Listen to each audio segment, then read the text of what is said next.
अस्सलामुअलैकुम दोस्तों, ओमान की मिनिस्ट्री ऑफ लेबर ने एक फ़ैसला 9/2021 जारी किया है। ये फ़ैसला सल्तनत ओमान में ड्राइविंग के पेशे को बाकायदा करने के लिए जारी किया गया है।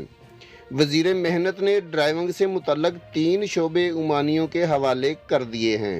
यानी इन 3 शोबों में कोई भी खारजी अब ये वाली गाड़ी नहीं चला सकेगा। जो 3 किस्म के पेशे ड्राइविंग के हवाले से ओमानियों को देने का फ़ैसला किया गया है, इनमें नंबर 1 पर है ईंधन से मुतल्लक नकलो हमल वाली गाड़ियाँ। नंबर 2 पर है ज़रूरी मवाद की नकलो हमल वाली गाड़ियाँ और नंबर 3 पर है अशियाए खुर्दोनोश की आमदोरफ्त वाली गाड़ियाँ। अब ये गाड़ियाँ ओमान में सिर्फ ओमानी ही चला सकेंगे, कोई भी खारजी ये 3 गाड़ियाँ नहीं चला सकेगा, चाहे छोटी हो या बड़ी। कोई भी गाड़ी अब गैर मुल्की जो कि नॉन अमानी है अब ओमान में ये गाड़ी नहीं चला सकेगा। दोस्तों, वीडियो बनाने का मकसद आप लोगों की रहनुमाई करना है। वीडियो अच्छी लगी तो लाइक करके चैनल को सब्सक्राइब ज़रूर कर दीजिएगा ताकि आने वाली इन्फॉर्मेटिव वीडियोज़ बर वक्त आपको मिल सकें। अल्लाह हाफिज़।